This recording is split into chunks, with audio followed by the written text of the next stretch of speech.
Okay, welcome to Math Bisaya. So atong lesson karon kay associative property or ginatawag siya group property.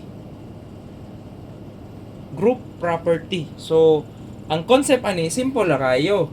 Naay A plus B unya gi-enclose siya og parenthesis plus number so equals ana gyapon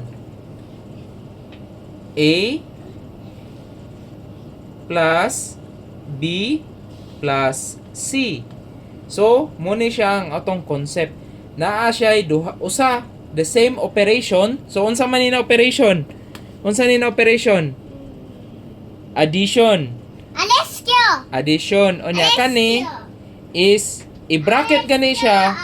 Pasabot ana group siya. Pasabot ani group. So, sila mo'y as one number. So, muna siya as one number. Okay? No. So, pwede sa, di lang siya addition. So, sa ato ang example karon addition lang atong gamiton. Kay kani, lesson ni sa mga grade 2 o grade 1. Properties of addition. Group properties. Specifically, kana siya na example. So, simple kayo. Tulo ka na ang kanang A, B, o C, any number, then equals, pasabot ana, kung kani siya, si A, plusan ni B plus C, equals, ragyapon ni silang duha ka number. Okay? So, example, magbutang taog, 12. 12. So, atong butangan, si A. A equals Monica. 3.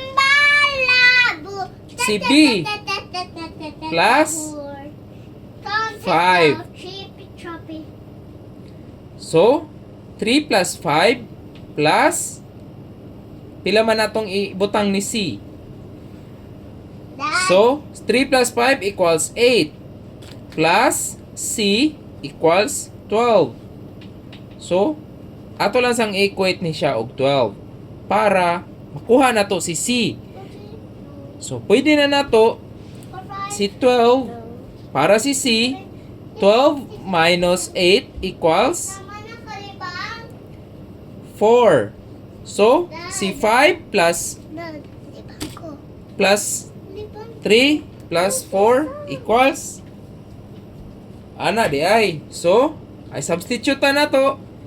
8 plus 4 equals 12.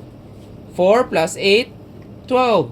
So, muna siya ay properties, group properties. So, butang na to. Si A, pila man natong gibutang ni A. So, ato ning, kuansa, so proven na to. Ato i-solve dire. Si A ko no, pila atong A dire? 3. Plus B plus C. Si 5. Plus, pila? 4. So, si A man nato, A diri, si 3.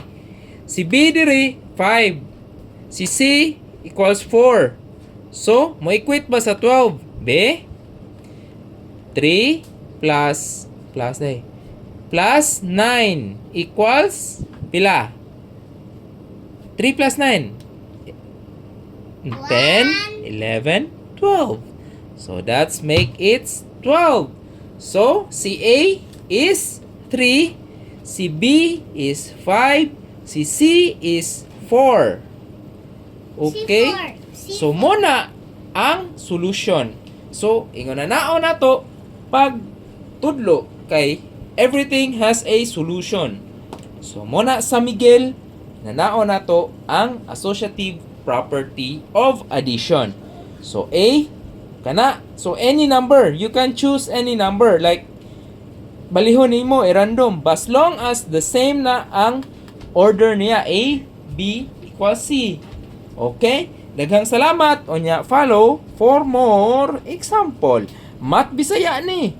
So, tanan gusto niyong topic ay upload na to dire.